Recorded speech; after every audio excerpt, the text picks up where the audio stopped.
Okay. Bismillahirrahmanirrahim. Assalamualaikum warahmatullahi wabarakatuh. Alhamdulillahirabbil alamin wassalatu wassalamu ala asyrafil anbiya'i wal mursalin wa ala alihi wa sahbihi ajma'in.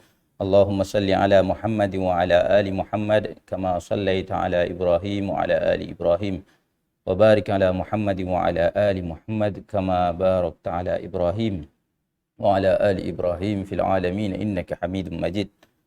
Alhamdulillah, bersyukur kita kehadirat Allah Subhanahu Wa Taala kerana dengan limpah kurnianya memberikan kita izin untuk hadir dan juga menonton daripada online lah. Ya. Dalam kesempatan ini untuk kita meneruskan pemahaman kita tentang sejarah dalam tamadun Islam dan juga tamadun luarnya yang berkait, yang mana sebelum ini kemuncaknya apabila Baghdad telah dihancurkan oleh Mongol. Jadi sambungan daripada itu yang mana kita telah sebutkan bahawa kejatuhan Baghdad itu bukan sekadar kerana kekuatan Mongol, tetapi adanya beberapa kekuatan yang lain yang turut memudahkan lagi kejatuhan kerajaan Islam Abbasiyah di Baghdad, iaitu yang kita sebutkan sebelum ni, Kristian, Syiah dan juga panglima daripada China. Yang itu adalah antara tiga kekuatan lain yang membantulah. Dan ini adalah gambaran lukisan kejatuhan Mongol Baghdad itu yang terjadi pada 1258. Ceritanya begitu detail juga diceritakan bagaimana mereka akhirnya, terutamanya Khalifah Al-Musta'sim ini dibunuh dalam kapet. Kerana kepercayaan mereka juga darah tak boleh tumpah ke tanah, ke atas tanah bagi orang Mongol. Jadi ianya digulung dalam kapet dan kemudiannya dihenjak-henjak oleh kuda lah. Jadi kematiannya dalam bentuk begitu. Itu gambarannya dengan populasi yang dikatakan sekitar 2 juta masyarakat dan 3/4 daripada mereka mati. Dan sebahagian mereka sempat melarikan diri. Jadi itu antara cirinya, dan kemudiannya kita pernah juga menyentuh tentang bagaimana akhirnya Mongol telah kalah di dalam perang Ain Jalut yang menyebabkan tidak ada lagi berlaku penaklukan baru, tidak lagi berlaku. Dan salah seorang daripada kerabat mereka yang Islam ini, yang namanya Barakah atau dalam bahasa mereka dipanggil Barakah Khan, telah buat protes bila dapat tahu jatuhnya Baghdad, kota Baghdad. Ini ayat-ayatnya. Antara contoh yang boleh saya bacakan dalam ini adalah daripada catatan Hamadani, Rashiduddin Hamadani. Dia menyebut kepada pasukan Mongol, kita yang bantu Mongke ditabal, tapi dia lupa siapa lawan dan siapa kawan. Sekarang dia telah memusnahkan tanah khalifah Islam, sahabat kita. Ini perbuatan melampau. Kemudian nyatakan lagi dia, iaitu Hulagu Khan, ini kerabat dia juga kan, telah menghancurkan bandar-bandar Islam dan telah menyebabkan kematian khalifah. Dengan bantuan Allah, aku akan menuntut bela atas kematian mereka yang tak bersalah. Tuan-tuan, itulah keadaan Baghdad tersepit dalam dengan bantuan tiga yang lain. Dan hari ini kita akan masuk kepada yang di tengah ni, tuan-tuan, Syiah. Yang Kristian nanti yang terakhir, yang kali yang ketiga, siri berkenaan dengan kejatuhan Baghdad. Dan Cina adalah sebahagiannya, mungkin saya boleh ceritakan sedikit sebab maklumat tentang Cina ni tak banyak. Melainkan bahawa ada satu panglima namanya Kuo Khan. Dia ni pernah, setelah jatuhnya Baghdad, maka yang dilantik menjadi gubernur Baghdad adalah Kuo Khan, orang Cina. Orang Cina pernah jadi. Dia anak jeneral terkenal dinasti Tang, pernah menjadi anak angkat jeneral Mongol, sangat terkenal, ada dalam catatan Cina juga. Dalam catatan Yuan Shi ada menyebut bahawa dia merupakan panglima yang paling digeruni. Pernah menghancurkan 120 bandar Islam, 80 bandar Kristian. Jadi dia ni bersama-sama dengan Hulagu di bawah kerajaan, saya tak pastilah. Kita ingat lagi ke tidak? Ada pecahan 4 kerajaan Mongol tu. Jadi salah satunya di bawah Hulagu Khan yang telah menjatuhkan Baghdad dan kemudiannya mengangkat antara lain Panglima ini Kuo Khan menjadi Gubernur Baghdad. Dia juga terlibat menjatuhkan Syiah. Dia juga ada kepakaran. Kuo Khan ini, kepakaran dia adalah serangan mengejut. Jadi dia diberi nama dalam catatan Cina sebagai Tong Tian Jianjun Shen Ren Ye, General Tong Tian, utusan Tuhan. Oh, itu dia punya pangkat dia tu. General Tong Tian ini maksudnya dia adalah utusan Tuhan. Begitu menakutkanlah. Jadi dia merupakan panglima yang cukup terkenal. Dan kemudiannya dia dipanggil balik oleh Kublai Khan dan dia menjadi gubernur di China balik. Jadi muncullah seorang yang namanya Atta Malik Juwaini yang menjadi gubernur Baghdad selepas itu, yang daripada situlah banyak cerita-cerita tentang kejatuhan Baghdad itu dapat kita lihat daripada kitab ini. Tarikh, kitab yang ditulis tentang sejarah Mongol dan juga sejarah tentang kejatuhan Baghdad. Ini ada dua kitab. Ini satu lagi, Rashiduddin Hamadani. Jadi ini dua kitab yang cukup terkenal untuk menceritakan tentang Mongol itu sendiri. Banyak. Dalam catatan Cina ini dia tuan-tuan puan, catatan Tuopician. Tuopician ini catatan yang ada tersimpan, catatan kuno yang masih ada tersimpan dalam sejarah, menceritakan tentang catatan Mongol selepas kematian Genghis Khan. Jadi kalau tuan-tuan puan bertanya tentang dari mana datang cerita-cerita Mongol, banyak diambil daripada sumber yang ini. Sumber Cina ataupun sumber Parsi ataupun sumber daripada mereka sendiri, golongan Mongol yang telah mengambil alih Baghdad sendiri. Okey. Jadi itu sedikit sebagai pengakhiran yang lepas saya tak sempat sentuh. Taktik Mongol mengalahkan musuh dia ni. Dia buat taktik dia patah balik, lepas tu serang daripada tepi, ataupun dia terima hadiah. Jadi yang memberi hadiah merasakan nak beraman, kan? Nak berbaik, tetapi rupa-rupanya diserang. Taktik Mongol yang lain, dia cuba berdamai, tetapi rupanya dia menyerang. Jadi itulah antara yang kita boleh ambil cerita tentang Mongol tu, yang dikatakan dalam kota Madinatus Salam, kota Baghdad itu ada dua riwayat. Ada yang menyatakan masyarakat di luar kota sekitar 400,000 ke 1 juta. Ada mengatakan dalam 800,000. Dan mereka ini tak semua mati. Jadi itu adalah antara apa-apa sebahagian percatatan lah. Dan ini pengakhiran yang lepas. Sekadar saya nak cerita balik, kerana nanti sebelum muncul Osmaniyah, dua kerajaan ini adalah kerajaan Turko-Mongol yang dah masuk Islam. Kerajaan Timur, Tamerlane ataupun Tamerlane, dan lagi satu kerajaan Mughal, Babur, India. Itu kita akan sentuh selepas kita habis tentang kejatuhan Baghdad. Hari ini tuan-tuan dan puan, kita nak menyentuh tentang kejatuhan Baghdad melibatkan Syiah. Dan saya meletakkan tajuknya Hajarul Aswad hilang. Pernah dengar tak? Hajarul Aswad hilang. Hajarul Aswad pernah hilang. Dan garis masa Abbasiyah ini, bila kita lihat balik, seperti yang selalu kita tengok tentang garis masa yang saya kongsikan, kita boleh lihat keadaan Abbasiyah sejak daripada tahun 900, dalam kurun yang ke-11, kurun yang ke-10, iaitu sekitar abad ini ataupun kehadapan, ini adalah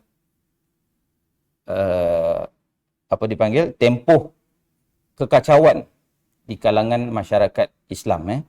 Kekacauan khususnya melibatkan putera-putera raja juga, waris-waris tahtanya, yang kemudiannya berlaku perang-perang saudara. Di samping itu, nanti kita akan tengok kemunculan kerajaan-kerajaan Syiah. Ini bukan satu ini yang terbesar yang pertama, dinasti Syiah. Nanti kita akan tengok beberapa dinasti yang lain yang muncul. Dan yang kita bincangkan sebelum ini adalah di sini kejatuhan Baghdad. ketika mana Mongol telah mengambil alih dan kawasan ibu kota Madinatus Salam telah hancur, dimusnahkan oleh oleh Mongol. Dan ini adalah antara yang menjadi penyumbang lah. Syiah ini menjadi penyumbang kepada kejatuhan Baghdad. Kita akan lihat sedikit demi sedikit. Ya, pusat pentadbiran Abbasiyah di Baghdad. Umayyah di Damsyik. Okey. Jadi kita lihat dekat sini, Abbasiyah dalam petanya ketika sekitar tahun 900 ini, 898, ini adalah wilayahnya yang cukup besar. Selepas itu, kita nampak di sebelah kiri ni tuan-tuan dan puan, ada Tulun, kerajaan Tuluniyah, Ahmad bin Tulun. Ini dulu kita pernah sentuh, dia merupakan Mamluk Turki juga. Sebab Abbasiyah ni banyak gunakan Mamluk Turki, bangsa Turki. Jadi hamba tenteranya. Dan salah seorang daripadanya adalah Ahmad bin Tulun yang diberikan kekuasaan di wilayah Mesir. Tetapi lama-kelamaan dia berpecah daripada khilafah kerana dia ada konflik dengan Khalifah Al-Muwaffaq waktu itu. Sebab Khalifah nak tukarkan gubernur tu, seat dia tu kepada orang lain. Jadi dia tak setuju dan akhirnya dia dapat sokongan daripada masyarakat di situ dan dia berkuasa. Dan menjadilah kerajaan Tuluniyah ini. Ya. Tapi akhirnya dapat dikuasai balik oleh Abbasiyah. Dan dalam penceritaan ini tuan-tuan hari ini daripada Syiahnya dan juga daripada awal lagi cerita tentang ini, dia ada melibatkan tentang Asabiyah. Asabiyah ini tuan-tuan dan puan, antara yang menarik untuk kita bincang Asabiyah, kalaulah kita dah habis kita punya siri-siri ni, kita boleh bincang kitab ni, Muqaddimah.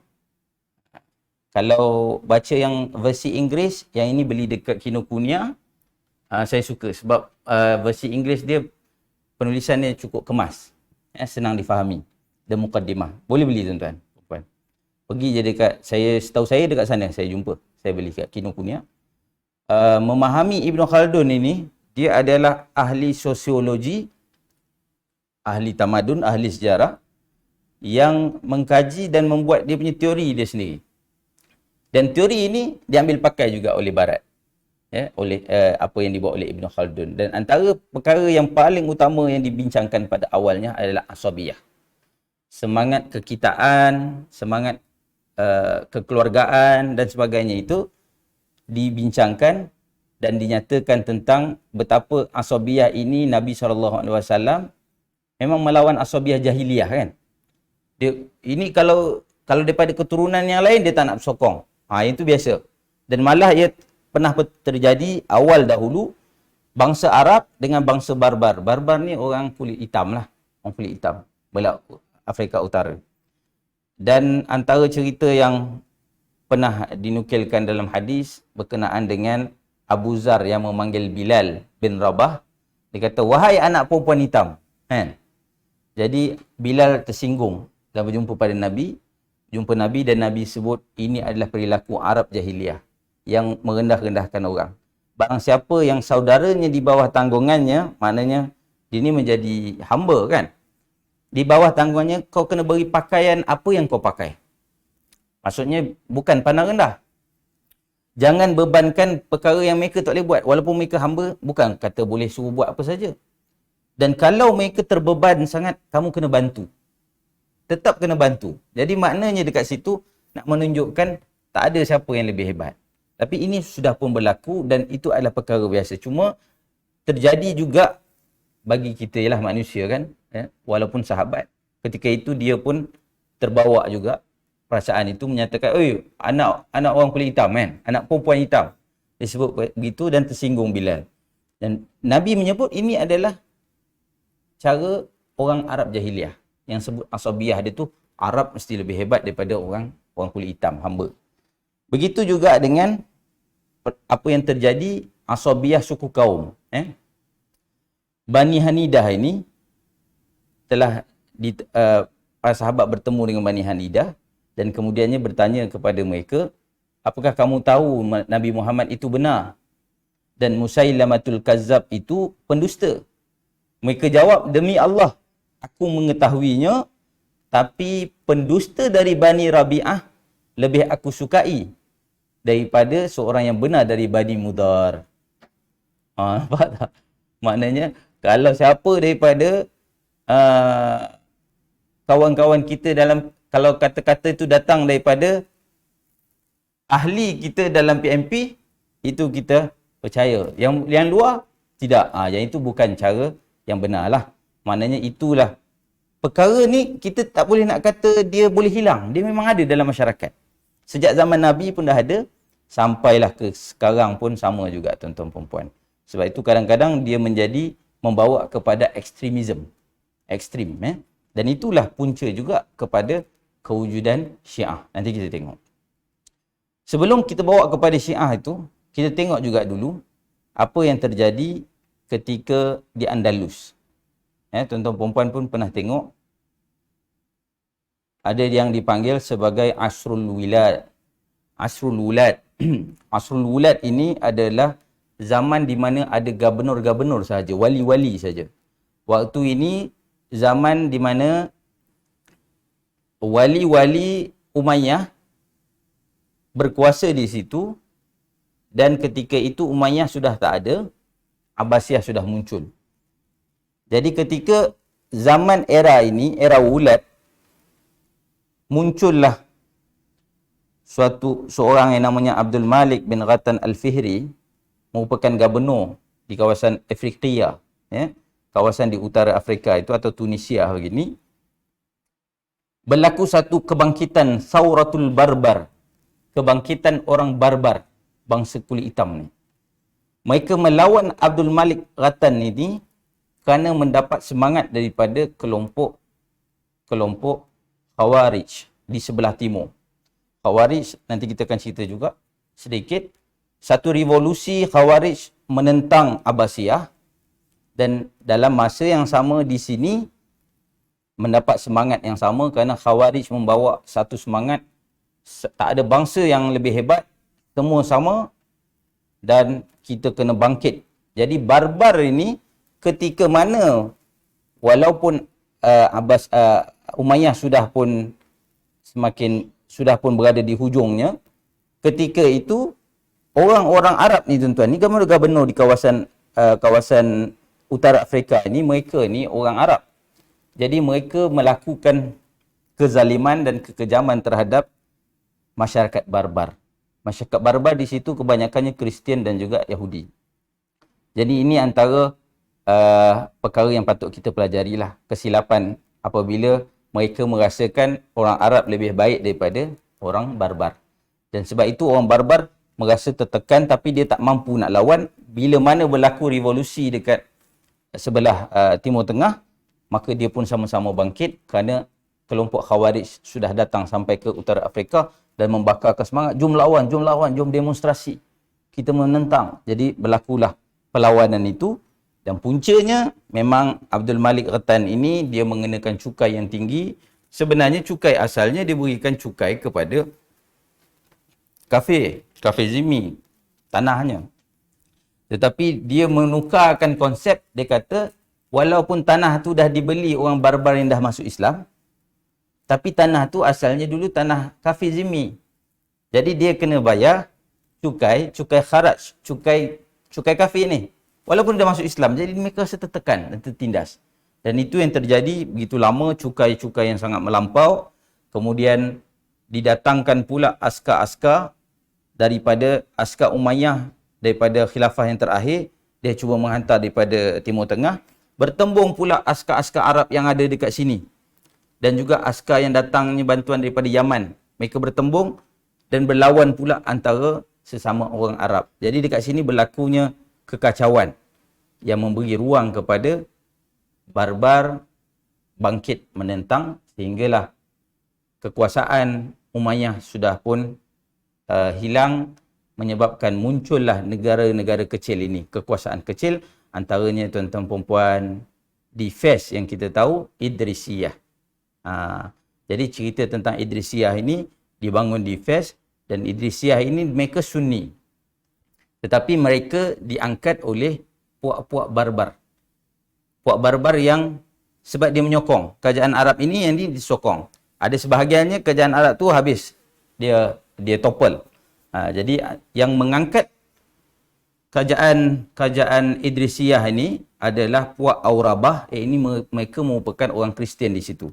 Mereka mengangkat Idris yang pertama menjadi imam mereka. Kemudian Idris ini dibunuh oleh Abbasiyah. Idris yang pertama tu. Kemudian disambung oleh anaknya dan ketika itu berkembang Bandar Fes. Ya.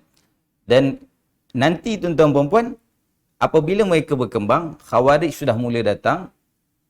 Kemudian mereka kekalkan kuasa, masih lagi kekal kuasa, mereka terpaksa berperang pula dengan Khawarij. Selepas ini nanti kita akan tengok Idrisiyah ni, saya saja nak kongsi Idrisiyah ni sikit sebab kita pernah bertemu dengan Syekh Muhammad kan. Daripada Idrisiyah, keturunan Idrisiyah ini. Kemudiannya nanti mereka terpaksa bersama ni. Idrisiyah di sini tuan-tuan, nampak Idrisiyah. Kemudiannya apabila di sebelah tepi ujung tu. Kecil. Idrisiyah. Kemudian Fatimiyah sudah mula muncul. Ini Syiah. Jadi ketika mana Fatimiyah semakin berkuasa, Fatimiyah mula meminta supaya Idrisiyah mengiktiraf Fatimiyah. Supaya dia berada di bawah naungan Fatimiyah. Tetapi Idrisiyah sendiri telah memberi bai'ah untuk berada di bawah Andalus, di bawah Umayyah. Jadi, tuan-tuan perempuan, ceritanya dipendekkan, selama 50 tahun bertukar tangan. Sekejap dia berada di bawah Umayyah, sekejap berada di bawah Fatimiyah. Umayyah, Fatimiyah. Kerana dia tersepit. Dia tersepit, dia mengikut. Tetapi, dari segi keyakinan akidah mereka masih lagi Sunni. Mereka pegang. Cuma, pandangan penulisan-penulisan yang lain banyak yang tersalah faham mengatakan dia Syiah. Idrisiyah Syiah kerana bila mana dia pernah bernaung di bawah Fatimiyah. Jadi yang itu antara cerita-cerita yang kita kena gali lebih dalam lah. Bila kita tanya pada Syekh Muhammad pun memang mereka bukan Syiah. Mereka tidak pernah Syiah. Tapi mereka pernah bernaung di bawah Syiah. Kerana mereka terpaksa dalam keadaan politik, mereka menjadi simpatisan kepada Fatimiyah untuk supaya mereka tidak diganggu lah. Jadi dari segi strategi politiknya. Ada satu lagi kerajaan, kedua Syiah yang awal dipanggil Zaidiyah di Tabaristan. Tetapi waktu ini dia belum lagi menjadi kerajaan Syiah yang kuat. Hanya satu kelompok masyarakat mereka yang dipanggil Alawiyun, Alawi, dekat dengan Laut Kaspia ni. Nanti selepas ini baru dia akan membesar, membentuk Buwaihid dan dia pernah mengawal kota Baghdad di tangannya. Okey. Kita kembali kepada yang tadi, garis masa Abbasiyah. Di situ adanya muncul yang saya baru masukkan, iaitu Karamitah dan juga Buwaihid. Jadi yang besar dua adalah Fatimiyah dan juga Buwaihid. Tapi ada juga kerajaan kecil yang Karamitah. Dan hari ini kita akan menyentuh sedikit ketiga-tiga, tetapi tentang kejadian kehilangan Hajarul Aswad itu adalah disebabkan oleh kerajaan Karamitah ini. Awal-awal mereka, tuan-tuan dan puan, hari ini mungkin kita pening nak memahami tentang ajaran Syiah ini sikit. Jadi saya berikan sedikit gambaran saja, sebab sebaik-baiknya kita tanya kepada ahlinya, maksudnya ustaz-ustaz yang mengajar tentang akidah, kerana perbincangan dia mendalam lagi. Jadi kebanyakan permulaan mereka adalah berasalkan, macam Fatimiyah adalah Syiah Ismailiyah. Mungkin kita pernah dengar lah Ismailiyah. Buwaihid ini pula Syiah Zaidiyah. Syiah Zaidiyah asalnya sewaktu mereka Alawi itu, mereka Syiah Zaidiyah. Syiah Zaidiyah ini tidak menjadi isu sangat kerana mereka tidak begitu menyeleweng sehingga mengutuk para sahabat, mengkafirkan para sahabat. Itu tak berlaku pada mereka ni. Mereka hanya ada penambahan tentang kelebihan kepada Sayyidina Ali dan juga keluarganya, tetapi tidak sehingga mengecam dan mengubah dalam solat mereka mengecam para sahabat kan. Tapi akhirnya bila mereka menjadi Buwaihid, mereka mengambil akidah Imam 12 atau dipanggil sebagai Imamiyah. Okey, kita simpan dulu sedikit tentang Syiah tu. Saya nak sambung tentang peta. Yang tadi Abbasiyah telah dapat balik daripada Tulun, kemudiannya dia telah hilang lagi kuasa mereka di kawasan yang sama di bawah Iksidiyah. Iksidiyah ini siapa? Mamluk Turki juga. Jadi kita tak boleh lari cerita tentang Turki ini. Bangsa Turki memang dia banyak mencorakkan sejarah di sebelah Asia Tengah dan juga Timur Tengah. Jadi dia telah menguasai dan menjadi kerajaan mereka Iksidiyah. Tetapi sama juga keadaan itu boleh terjadi kerana keadaan di Abbasiyah itu yang tak stabil. Tuan-tuan dan perempuan nampak di situ ada Buaihid sudah mula muncul. Buaihid daripada atas mereka berkembang di sebelah selatan. Dan selepas itu Buaihid semakin membesar dan kerajaan Iksidiyah tadi masih lagi berkuasa di kawasan ini. Tetapi tidak lama selepas itu peta lain dah kejap. Okey, Abbasiyah, sistem Buaihid di sini sebab sebahagian pelukis peta ni menunjukkan Buaihid seolah-olah kecil ini dan kemudiannya Saljuk telah mengalahkan mereka. Dia terlupa kat sini. Saya rasa kat sini dia tersilap. Kerana Buaihid sebelum mereka mengecil balik, mereka telah mengambil kawasan Abbasiyah sehingga ke Baghdad. Jadi khalifah terkepung dalam kotanya dan khalifah hanya jadi boneka saja ketika itu di bawah kerajaan Buaihid. Kemudiannya Buaihid kalah di bawah Saljuk. Ini kita dah bincang. Saljuk membesar dan kemudiannya Saljuk telah mengembalikan Abbasiyah dan Abbasiyah berada dalam Saljuk. Jadi di ketika ini Saljuk tidak pun pernah menyatakan dia memegang khalifah, tak ada. Khalifah tetap kepada Abbasiyah yang berada di dalam wilayah mereka sendiri. Dan muncullah Fatimiyah. Fatimiyah semakin berkuasa. Saljuk dah Muslim. Dah Muslim. Saljuk sudah Muslim waktu ni. Sebab itu dia bagi dia satu usaha untuk mempertahankan khilafah.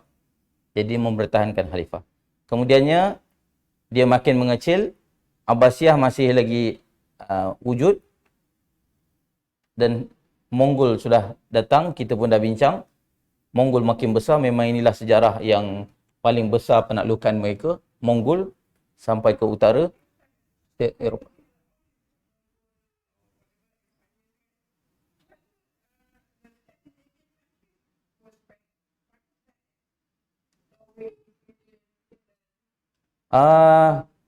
Dia tak mampu menyambung dia punya expansion tu. Kerana di sini pun ada kekuasaan mereka. Dan kekuasaan mereka itu, bila mana mereka pun pergi sampai to the extent sini, mereka dah tak mampu lagi kerana mereka dah kalah di sini. Kalaulah mereka tak kalah, mungkin dia akan pergi lagi. Mungkin dia akan pergi. Kita tak tahu. Cuma dia paling-paling pun ada Itali, Rom, tinggalannya. Itu saja. Yang kecil-kecil. Yang lain semua kecil-kecil. Dan mereka sentiasa berkonflik antara mereka. Yang tak habis-habis. Jadi paling besar pun yang kita tengok dekat sini lah. Apa ni? Ni apa ni? Hungary antara waktu itu kuasa yang besar kerana ni sepadan dia. Hungary pernah bekerjasama dengan Osmaniyah. Jadi dia kalau cerita pasal Mongol kerana mereka sudah kalah dengan Mamluk dekat sini, mereka sudah kemudiannya yang di sebelah sini sudah pun masuk Islam. Yang ini masuk Islam. Jadi sudah tidak ada sebab untuk mereka expand seperti mana expansion of Mongol. Sebab Mongol memang dia bulldoze. Tapi Islam, konsep kita bukan nakkan tanah. Konsep kita kalau orang nak berdamai, nak buat perjanjian, kita berdamailah. Tapi kalau orang tu menyerang kita, kita serang balas. Kalau kita tak akan mulakan peperangan. Itu konsep Islam. Jadi sebab itu, kadang-kadang orang salah faham. Yang tu yang dulu saya sebutkan. Bila kita kata Islam adalah orang-orang yang nak memburukkan Islam, mengatakan Islam itu tersebar sebab mata pedang. Jadi kita pergi perang-perang tebal-tebal mati bunuh orang. Lepas tu, kita dapat tanah. Bukan itu. Jadi itu kita kena faham dan kalau orang cerita tentang itu kita kena boleh terangkan. Maknanya keadaan kita bukan begitu dan Kalaupun terjadi, itu adalah kesilapan mereka umat Islam yang tak faham. Yang itu memang ada terjadi. Antaranya Syiah lah. Antaranya nanti kita akan tengok Khawarij. Okey. Ini yang pecahan tu, Ilkhanat. Okey, inilah yang hari ini kita nak sentuhkan tentang Syiah. Sebelum nanti kita masuk tentang tentera salib, Mongol kita dah bincangkan. Asal perkataan Syiah ini, katakanlah kan, tuan-tuan puan, ada tuan-tuan jumpa orang Syiah, kena pula kita tak pandai bahasa Arab, dia kata dalam Quran sebut tentang Syiah. Jadi kita, bila itu bahayanya bila kita tak belajar, kita tak baca Quran, tak baca pula terjemahan. Baca Quran boleh. Wa inna min syi'atihi la Ibrahim. Betul lah ada perkataan Syiah. Thumma lanazi'anna min kulli syi'atin ayyuhum asyaddu 'ala ar-rahmani 'itiyya. Syiah lagi. Betul lah. Maknanya ajaran Syiah ni betul. Memang ada dalam Al-Quran. Itu boleh dibuat bagi anak-anak muda hari ni. Kalau tak baca Quran, kalau tak faham, maka mudahlah untuk menerima. Walaupun ini adalah dalil yang sangat mudah untuk ditepis, kerana yang dimaksudkan Syiah dalam ini adalah pengikut, kelompok. Jadi pengikut atau kelompok itu adalah nama yang dinisbahkan kepada Syiah, yang mereka menyokong Sayyidina Ali secara ekstrim.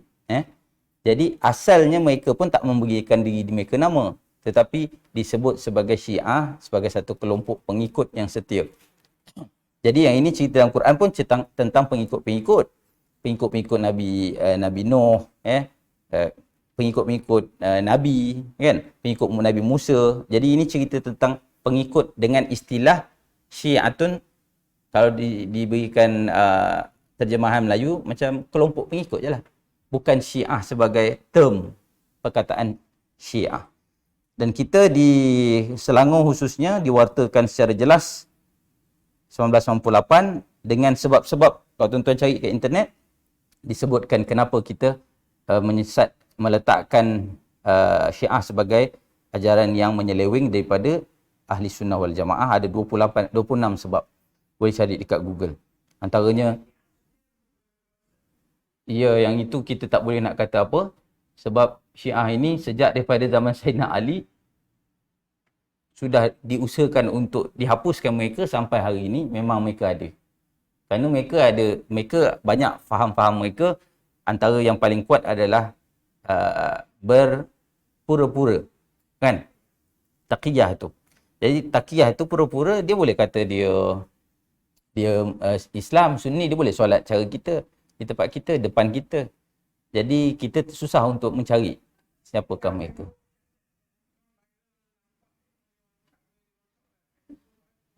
Mana yang betul dapat tahu tu memang saya tahu. Kalau ikutkan JAIS memang aktif untuk menangkap mereka ni. Yang dahulu telah dapat ditangkap di Gombak, kan? Di Gombak, dia punya pusat dia. Tetapi itulah saya katakan memang bukan mudah. Sebab mereka ni mungkin berada di tempat-tempat yang, atau perkumpulan mereka sendiri yang kita tak tahu. Jadi kalau tidak ada aduan, biasanya macam itulah, kan? Kalau ada aduan, baru mereka akan carilah. Jadi antara akidah mereka, bagi mereka imam yang diangkat tu maksum. Maksudnya dia umpama Nabi. Jadi imam-imam mereka itu adalah imam yang mewarisi Nabi.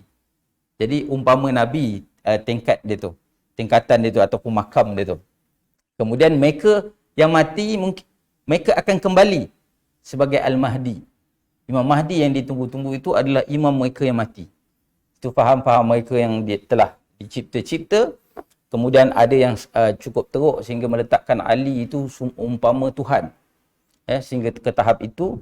Kemudian syahadah mereka memang ada tambahan lah, kan? Asyhadu anna Muhammadar Rasulullah. Kemudian wa anna aliyan amirul mu'minin haqqan. Dia cakap sebab mereka tidak menerima Abu Bakar, Umar, Osman, Ali yang sepatutnya jadi amirul mu'minin. Tetapi mereka telah merampas. Sebab tu dalam solat mereka mencela Abu Bakar, Umar, Osman, doa-doa mereka. Dan itu adalah penyelewengan yang cukup jelas, ya. Kemudian yang itu saya sentuh nantilah lepas habis daripada kelas. Siapa yang online, minta maaf lah. Kalau nak dapat yang lebih-lebih sikit, kita bincang lepas kelas. Okey. Kelompok terkenal hari ini Imam 12 dan juga Imam, ataupun kita panggil Imam 7 lah, tapi lebih kepada Ismailiyah. Ismailiyah ni pula ada pecahan lagi. Jadi itulah dia. Benda yang dah mula sesat, dia makin sesat. Terpecah-pecah lah ia. Apa nama ni, kita tengok dekat sini pecahan-pecahan yang telah dibuat. Berbeza dengan pecahan kita di sini, kita bukan berpecah akidah.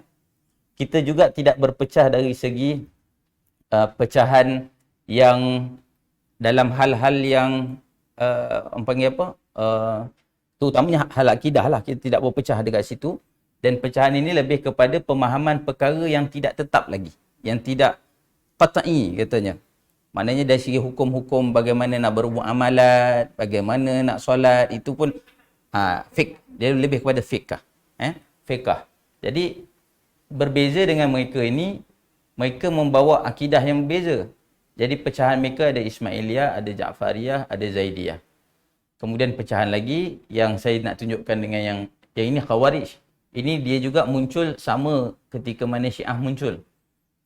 Syiah adalah mereka yang bersama dengan Ali. Khawarij mereka tak nak bersama dengan Ali dah waktu tu.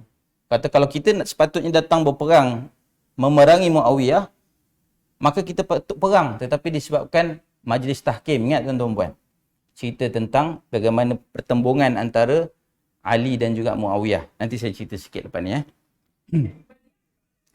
Di Oman sekarang. Di Malaysia tak ada. Ni. Di bawah Khawarij.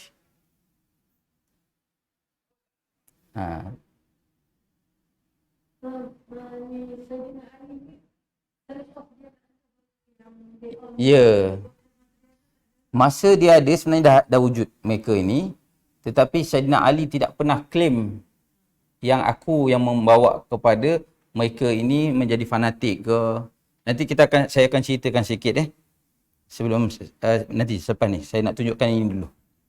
Jadi Syiah daripada Saidina Ali membawa kepada Hasan dan Husain, jadi keturunan mereka masuk kepada Ja'far Sadiq, maka di sini sebahagian sudah membawa fahaman bahawa Imam Ja'far perlu diwariskan kepada imamnya adalah Musa. Kemudian ini nama-nama sampailah yang ke-12, Muhammad Al-Mahdi ini. Ini bukan. Ini sebelah bawah dah. Tetapi ini adalah ulama yang dia sendiri pun bukan Syiah pun. Sebab Ja'far Sadiq ini, kalau kita tengok kejap dekat mana ini saya tunjuk. Dia juga adalah anak muridnya juga adalah Imam Abu Hanifah. Ja'far Sadiq ini sendiri dia tak terpesong. Yang menjadikannya terpesong apabila ada kelompok yang mengangkat bahawa yang sepatutnya menjadi imam yang bakal muncul sebagai Mahdi nanti, ini dah meninggal dah. Kemudian dia kata dia bakal muncul nanti sebagai Mahdi. Dan kiraan dia adalah daripada sini 1, 2, 3, 4, 5, 6, 7, 8, 9, 10, 11, 12. Sebab tu mereka dikenali sebagai Imam 12. Imam 12. Ini adalah faham mereka yang terkenal lah. Kemudian yang satu lagi, dia tak ambil daripada sebelah Ja'far, daripada keturunan Musa ni, keturunan adik-beradik yang lain daripada Ismail. Dan mereka ini berfahaman bahawa Ismail ni tak mati walaupun dah mati. Jadi dia kata dia ni akan muncul, dan ini memunculkan kepada faham 7. Faham 7 ini. Jadi Syiah yang 7. Jadi kalau kita tengok tuan-tuan puan-puan, bukan salah kepada Sayyidina Ali, tidak ada salahnya, tapi mereka meletakkan ini sebagai inilah imam yang pertama, imam Syiah. Kemudian imam yang kedua adalah Hasan, Husain. Dan ketiga-tiga mereka ini tidak ada kaitan pun dengan Syiah ni, maksudnya tidak pun mereka menamakan diri mereka Syiah. Kerana kefahaman ini dibawa oleh mereka yang mengikut Sayyidina Ali. Dia bermula daripada fitnah yang pertama itu berlaku ketika mana tuan-tuan tahu apabila Nabi SAW wafat, apa perkara pertama yang dibuat, yang disegerakan adalah memilih kepimpinan. Jadi para sahabat yang 10 itu berbincang dan masing-masing menolak untuk menjadi khalifah, tetapi diangkatnya Abu Bakar secara keseluruhan mengatakan okey Abu Bakar kerana dia lah pernah menjadi pernah Nabi sebut sebagai imam solat ketika mana Nabi ada. Nabi pernah sebut namanya, jadi dia lebih aula dan sebagainya. Perbincangan dia panjanglah. Jadi kemudian naik Abu Bakar. Ketika naik Abu Bakar, tak lama lepas tu 2 tahun dia meninggal dunia. Kemudian naik Sayyidina Umar. Umar telah menyebabkan Islam semakin berkembang. Ketika itu juga dia dapat menguasai sebahagian Parsi, mengalahkan Parsi. Dan ketika itu juga Nabi SAW pernah menyebut bahawa Umar ini adalah pintu fitnah. Bukan maksudnya fitnah itu Umar penyebabnya, tapi Umar boleh menutup fitnah itu. Zaman dia tak berlaku apa-apa. Orang ikut saja sebab kekerasan dia, ketegasan dia. Selepas Saidina Umar, ketika Saidina Umar tidak muncul isu-isu masalah yang bakal kita ceritakan. Muncul Saidina Osman. Saidina Umar meninggal kerana dibunuh oleh hambanya sendiri. Dan pembunuhan itu dibuat ketika solat subuh, solat berjemaah, dia jadi imam, dia wuduknya dengan pisau, dan kemudiannya lebih kurang 20 orang kalau tak silap saya, sahabat yang lain juga dibunuh. Dan apabila dia nak ditangkap, dia bunuh diri dia. Abu Lu'lu'ah nama dia, Abu Lu'lu'ah. Kemudian Saidina Osman pun dinaikkan. Sama juga tuan-tuan dan puan, setiap kali kematian memang cepat sahabat bincangkan kerana itu adalah kepentingan negara. Kalau negara tak stabil, tak ada kepemimpin, masalah. Jadi naik Saidina Osman. Saidina Osman orangnya lembut. Memang sangat lembut. Nabi Muhammad SAW kalau bersama dengan Saidina Osman pun, sahabat boleh nampak Nabi akan lebih lemah lembut lagi. Kerana dia adalah orang yang jiwanya lembut. Ketika itu munculnya antara nama yang kita tahu siapa? Abdullah bin Sabah. Abdullah bin Sabah ni orang Yahudi. Tetapi dia menyatakan dia masuk Islam. Ya, dia masuk Islam. Dan ketika itu muncullah suara-suara di kalangan masyarakat bawahan ni. Bukan sahabat. Bukan sahabat-sahabat ni. Masyarakat awam dengan kata-kata yang dibawa oleh Abdullah bin Sabah ini mempersoalkan tindakan Osman. Apa tindakan dia? Osman ketika itu melantik banyak gubernur-gubernur, khususnya di wilayah Syam, adalah daripada keturunan dia. Keturunan dia. Dan itu tak menjadi masalah pun, sahabat lain pun tak menjadi isu lah. Sebab memang orang itu layak. Tetapi mereka mengangkat soal asabiyah. Itu pasal saya sebut tadi. Awal-awal tadi, dia mengangkat, yang kumpulan ini mengangkat asabiyah, dia kata.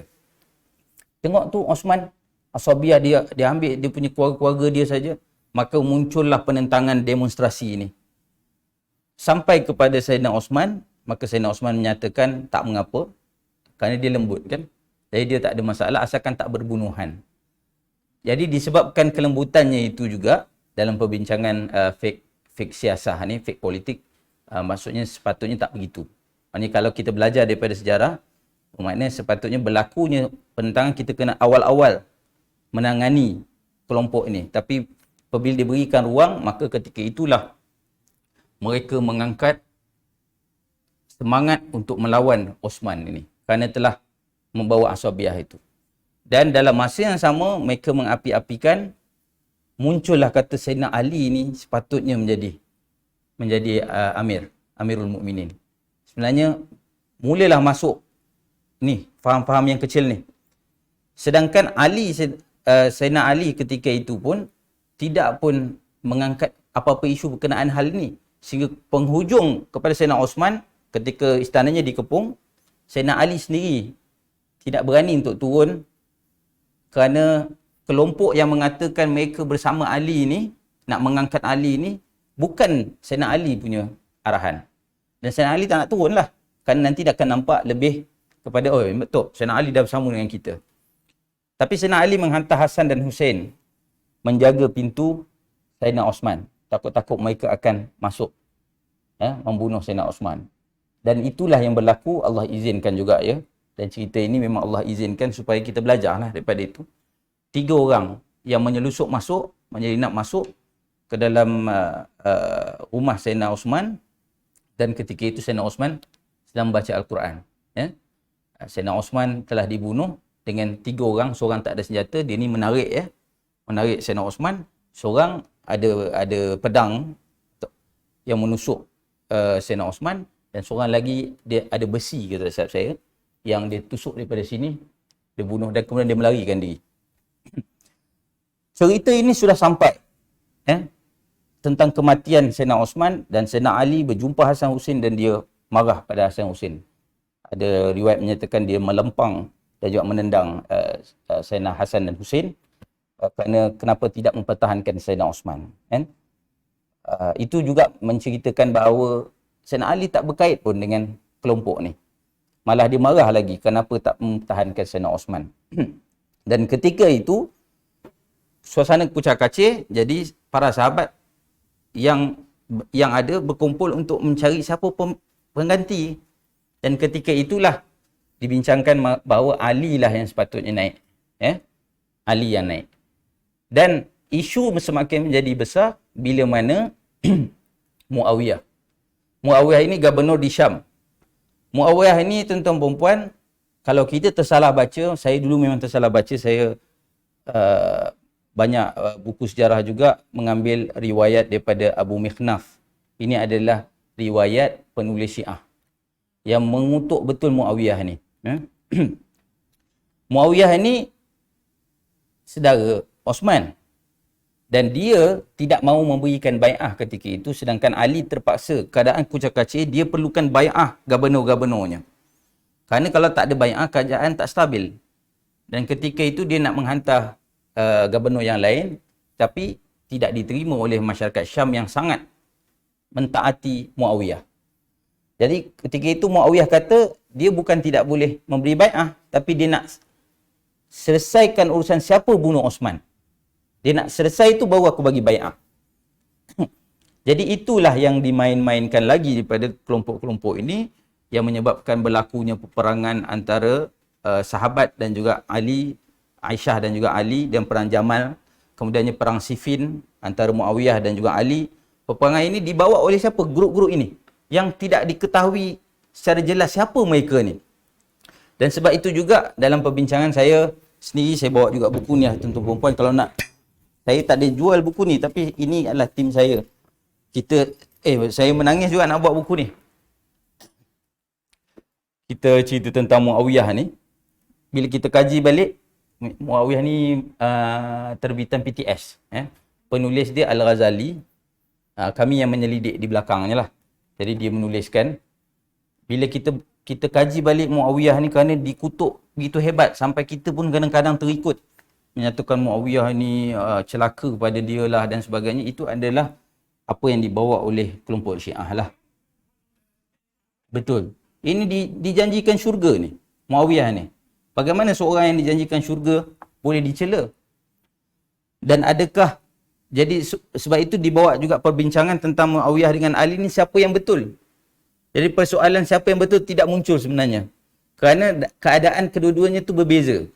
Satu, Ali sebagai pemimpin, maka siapa yang menentang dikira buruh. Buruh ni orang kata apa? Melawan kerajaan lah. Jadi dihalalkan darah, kalau ikutkan maknanya boleh dibunuh.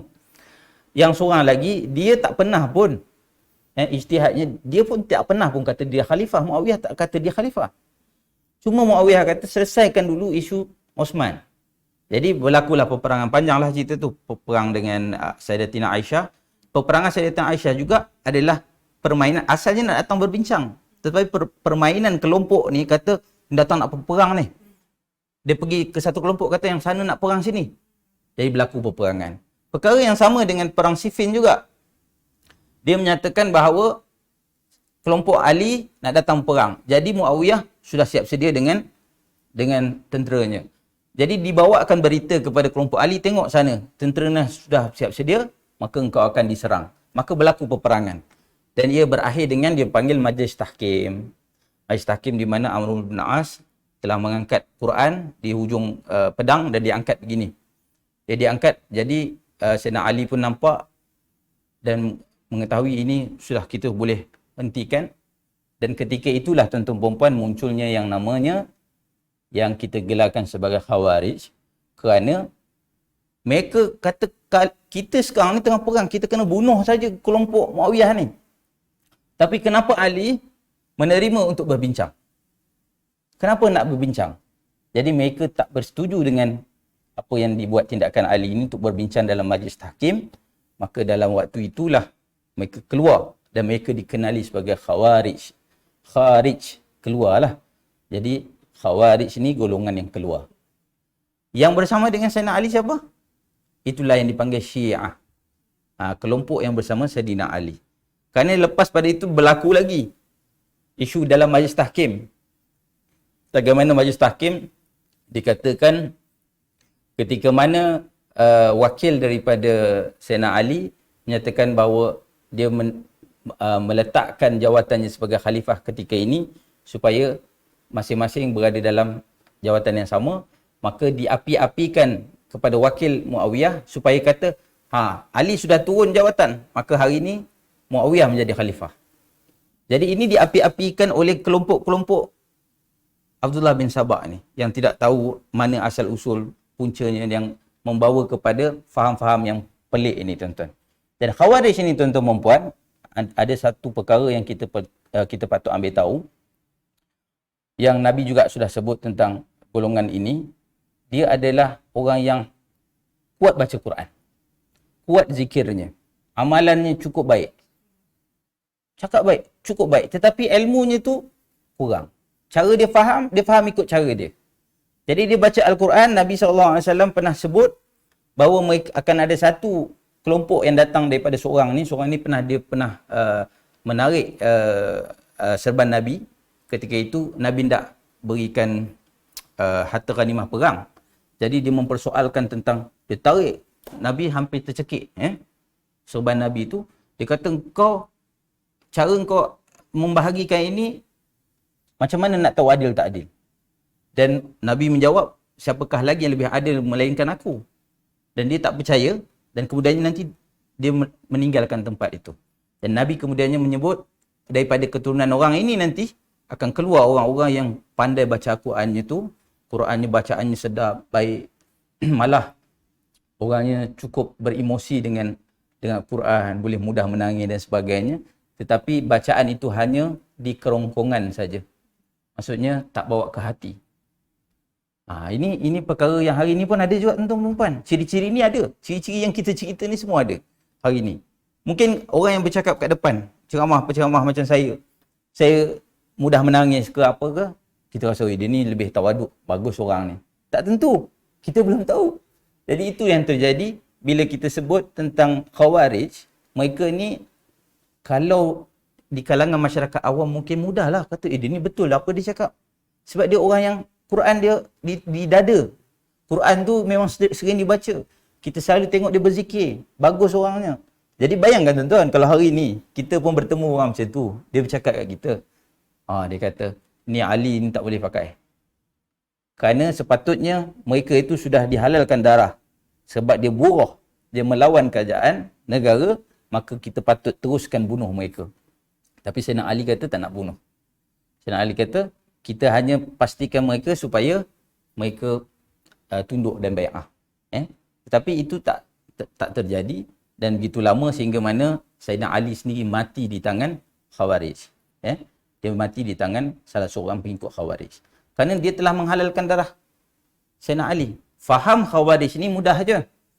Dia mudah kafirkan orang. Orang tak sama dengan dia kafir.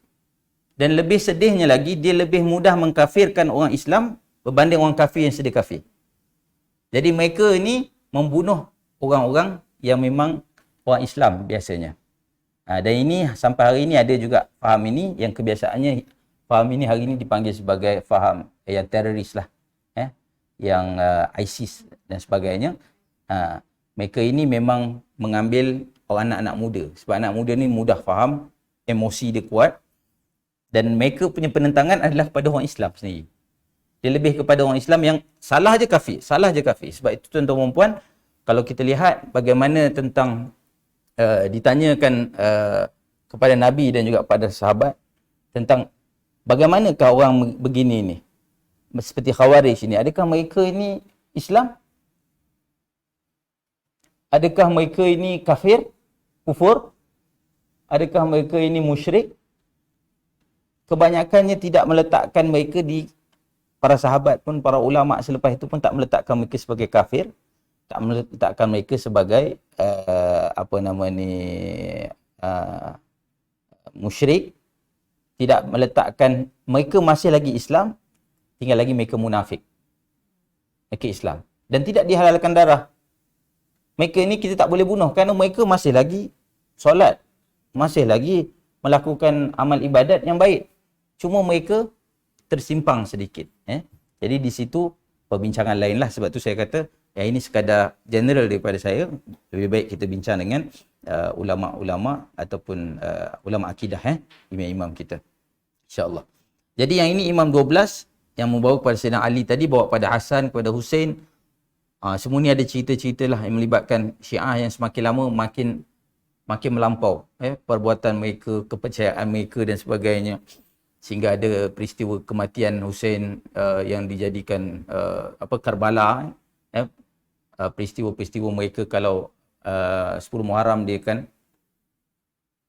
pukul-pukul badan dia, darah itu. Jadi Ja'far bin Ibn Muhammad ini bukanlah Ja'far Sadiq yang kita sebut ini kalau nak sebutkan secara silsilah ni piut Nabi lah ni. Dia paling lama memerintah 28 tahun. Tapi salah faham orang merasakan ini, dia ni Syiah. Tidak, bukan dia ni Syiah. Syiah adalah kelompok yang lain yang mengangkat nama ini sebagai imam mereka. Dan dia adalah guru, Ja'far Sadiq ini adalah guru kepada Imam Abu Hanifah, kepada Imam Malik, kepada Sufyan Ats-Tsauri. Jadi ini bukan orang calang-calang. Jadi harus diingat, yang kita kena ingat yang bawa faham ini adalah kaum Syiah tu, pengikut-pengikut mereka. Dan zaman Al-Ma'mun ada satu lagi tuan-tuan dan puan. Zaman Al-Ma'mun Abbasiyah ni kelompok Syiah tidak ditekan. Kerana ketika itu Abbasiyah pun kita tengok tadi dalam peta, Abbasiyah sudah semakin mengecil, Buaihid dah semakin kuat kan, Buaihid kerajaan Syiah tu. Jadi ketika itu Abbasiyah juga lemah. Jadi dia tak boleh menentang kelompok Syiah, dan Syiah berleluasa dan Syiah memegang mereka. Maksudnya khilafah berada dalam Buaihid. Dan pernah satu ketika Baghdad di bawah Khalifah Al-Ma'mun menyokong ajaran satu lagi, Mu'tazilah. Mu'tazilah ini berlaku ketika mana perbincangan tentang Khawarij mengatakan orang buat dosa besar, dia kafir. Maksudnya boleh. Dia ni dah kira masuk neraka lah. Dia ni bukan lagi orang yang orang kata dah terkeluar daripada Islam. Itu faham Khawarij. Muncul satu fahaman bila perbincangan itu berlaku di mana zaman Hasan Al-Basri sekitar tahun 700 lebih. Perbincangan, adakah pendosa besar ni dia kufur ataupun dia masih lagi Islam? Adakah dia ni kafir ataupun dia ni masih Islam? Atau perbincangan ni soal iman dia ni dan juga amal. Dia banyak buat dosa besar ni. Jadi perbincangan itu dilontarkan satu soalan kepada Imam Hasan Al-Basri, dan sebelum Imam Hasan Al-Basri nak menjawab, muncullah satu orang yang memberikan jawapan anak muridnya, mengatakan dia bukan kufur dan dia juga bukan orang dia masih lagi Islam dengan iman yang kuat. Maknanya dia berada di tengah-tengah.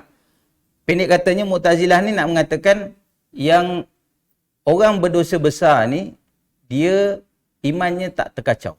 Yang penting hati dia masih iman, dia buat dosa besar tak terganggu pun imannya. Imannya sama taraf je dengan iman-iman daripada zaman Nabi lagi. Iman tu tak naik tak kurang. Jadi faham itu yang datang pada Mu'tazilah. Jadi Mu'tazilah ini ajarannya tu pernah mendapat sokongan daripada Al-Ma'mun di Abbasiyah Baghdad, dan kemudiannya Syiah juga mengambil peluang dengan ajaran Mu'tazilah ini, diganggu-ganggu dan diolah-olah. Jadi banyak lagi pecahan-pecahan yang lainnya. Mu'tazilah ini dipelopori oleh seorang yang namanya Wasil Ibnu Atha. Wasil inilah anak murid kepada Hasan Al-Basri. Jadi ketika itu Hasan Al-Basri menyebut, sebab dia keluar daripada kelas tu dan dia duduk kat tempat lain, ke tiang yang lain, dan Imam Hasan Al-Basri kata, i'tazala Wasil anna, i'tazala, telah dia keluar daripada majlis kita ini. Maka di situ perkataan i'tazala Mu'tazilah. Mulalah kelompok itu diberi nama Mu'tazilah. Jadi Syiah daripada kelompok Syiah Ali, Khawarij sebab keluar daripada bersama dengan kelompok Ali. Kemudian yang ini pula dia keluar daripada kelompok majlis Hasan Al-Basri ini dan diberi nama sempena daripada perkataan i'tazala tu. Jadi itu dari segi pelabelan lah untuk kita tahu. Jadi kelompok ini makin lama makin berleluasa juga, khususnya bila krisis Ali dan Umayyah tadi tu. Ya betul.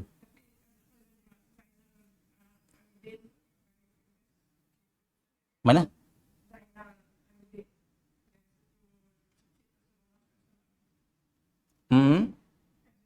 Betul. Bawah lagi. Bawah lagi. Yang ini dalam faham Imam 12 dia berakhir dengan Muhammad Ibn Hasan. Jadi Muhammad Ibn Hasan ini mereka percaya dia macam apa istilah dia, reincarnation. Maknanya dia mati kemudian dia akan muncul balik. Jadi dia muncul sebagai apa? Imam Mahdi. Jadi Imam Mahdi. Okey. Golongan yang terima Ismailiyah ini kebanyakannya masyarakat bawahan, orang bukan Arab dan juga Arab Badui. Punca dia ikut ajaran Ismailiyah adalah kerana bukan sebab ideologi. Sebelum tu saya ingatkan balik juga, yang semua yang terjadi tadi kecuali Mu'tazilah, Syiah dan juga Khawarij, punca dia bukan soal agama pun, politik. Itu punca politik. Tapi lama kelamaan mereka berkembang membawa satu akidah, faham yang baru.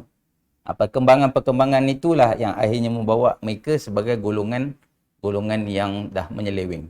Asalnya golongan politik. Jadi itu adalah tim mana? Politik ni kan ada tim A, tim B, tim C. Jadi dia ada macam tu. Tapi akhirnya membawa kepada akidah. Sejak zaman Abbasiyah lagi memang banyak kelompok Syiah. Cuma saya katakan tadi macam menjadi satu kuasa besar seperti Buaihid dan juga Fatimiyah itu sudah menjadikan mereka berkuasa atas wilayah tertentu. Tapi sebelum itu mereka dah ada. Faham-faham itu memang ada sejak pada zaman Ali tadi. Jadi mereka ada sekitar Iraq, kan? Sekitar Iraq dan Iran. Dan kemudiannya antara yang awal yang membentuk kuasa politik adalah Karamitah. Mereka ada kelompok, mereka asalnya bernama Mubarakiyah. Ini adalah kelompok Syiah yang menentang Abbasiyah secara rahsia, diam-diam.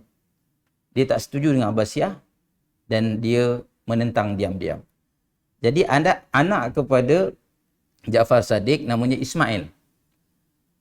Ja'far Sadiq melantik supaya Ismail ini akan jadi pengganti kepada dia. Dan takdir Allah, Ismail mati dulu sebelum Ja'far. Jadi ada pendapat kata mati. Jadi pendapat ni pun pening kita nak tahu sama ada betul-betul mati ataupun ada yang menyebutkan dia melarikan diri. Jadi anak sulungnya pula Muhammad ibni Ismail. Ini Muhammad ini masih lagi bersama dengan Mubarakiyah dan mereka, anak sulungnya ini diangkatlah. Selepas kematian Muhammad, maka pengikut Ismailiyah, kita panggil Ismailiyah kerana daripada Ismail bin Ja'far lah. Ismailiyah. Kemudian pengikutnya selepas kematian Muhammad, Ismailiyah ini terpecah. Daripada Kufah mereka terpecah ke dua tempat, pergi ke bahagian Syria dan juga Khuzestan. Dan kemudian ada satu minoriti. Minoriti ini dia nak mengasingkan diri. Ini majoriti tak percaya dia mati, bakal kembali sebagai Mahdi. Dia kata dia tak percaya yang dia mati. Dia tak ada, maksud mati dari segi kehidupan duniawi ini, tapi dia akan kembali sebagai Mahdi. Manakala kumpulan minoriti kata dia dah mati dah. Dah, tak ada. Kita kena cari yang baru. Sepatutnya begitu. Jadi minoriti ini kemudiannya menguasai kawasan Syria Dan lama kelamaan kumpulan kawasan di Damsyik ini sebar fahaman bahawa Muhammad sudah mati, Muhammad sudah mati. Supaya masyarakat mula menerima bahawa Muhammad sudah mati. Tetapi kelompok yang tadi yang kata dia akan kembali sebagai Mahdi, Qarmat, dia tidak puas hati, namanya Qarmat. Dan mereka melarikan diri ke kawasan, hari ini dikira Bahrain lah, ke Bahrain, dan mereka menjadi kumpulan minoriti pula. Yang tadi mula minoriti yang biru ni. Kemudian Qarmat buat kubu di Bahrain, dan kawasan Semenanjung Arab waktu ini bawah takbir Abbasiyah lah. Dan ketika ini Baghdad dah tak stabil dah pun. Kerana ketika itu juga berlaku revolusi bangsa orang kulit hitam. Dipanggil gerakan Zanj. Gerakan Zanj di Basrah yang telah mengganggu kestabilan Baghdad. Dan ketika itulah Karamitah, Qarmat tadi, nama kumpulan dia Karamitah lah. Karamitah mengambil kesempatan, dia rampas bandar Bahrain ni dan mengisytiharkan negaranya sendiri dengan diketuai oleh yang namanya Abu Sa'id Al-Jannabi. Abu Sa'id Al-Jannabi. Dan sebahagian mereka yang tidak bersetuju kemudiannya melarikan diri ke sebelah Mesir, dan kemudiannya nanti bangkitlah yang tadi yang namanya Fatimiyah. Jadi imam baru akan muncul di sebelah Fatimiyah nanti, dan satu kerajaan Qarmat atau Qaramitah telah wujud di Bahrain. Saya tunjukkan sedikit pengalaman saya di Bahrain, tuan-tuan dan puan. Memang masjid di sana, Bahrain memang 75% daripada populasi mereka adalah Syiah sampai hari ini, sampai hari ini. Tapi keluarga diraja mereka Sunni. Dia punya raja Sunni. Dan memang saya sendiri pernah sampai Bahrain, memang kita tengoklah macam mana gambar-gambar dia punya imam-imam dia tampal di situ. Dan mereka tak waktu saya pergi salah satu masjid tu, kita tanya, kita nak pergi solat Jumaat, rupanya tak ada solat Jumaat. Kerana solat Jumaat tu akan dibuat bila Imam Mahdi keluar. Jadi itu faham yang mereka percaya. Dan ini peta wilayah Qaramitah, tuan-tuan. Di sinilah yang saya nak ceritakan bagaimana keadaan masyarakat Qaramitah, Syiah Qaramitah ni sudah mula mengganggu gugat kawasan Abbasiyah, menyebabkan Baghdad tu sudah tidak begitu kuat. Memudahkan lagi untuk Mongol datang untuk menguasai Baghdad. Kenapa? Kita tengok peta ni. Nampak tak? Nanti saya tunjukkan kepada tuan-tuan perempuan sedikit di sini ni. Bagaimana ini kuasa dia. Tapi apa yang dia buat dekat sini ni? Ni Baghdad pun sama juga. Apa yang terjadi? Mereka membunuh jemaah-jemaah haji dalam perjalanan. Yang mereka yang nak pergi haji tu dibunuh di tengah jalan kerana mereka membawa fahaman pula. Mereka kata haji di Mekah bukan dalam ajaran Islam. Pada tahun 906.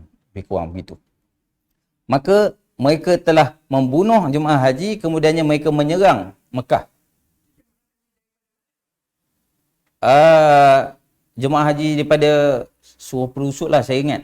Saya tak dijelaskan jemaah haji itu daripada mana.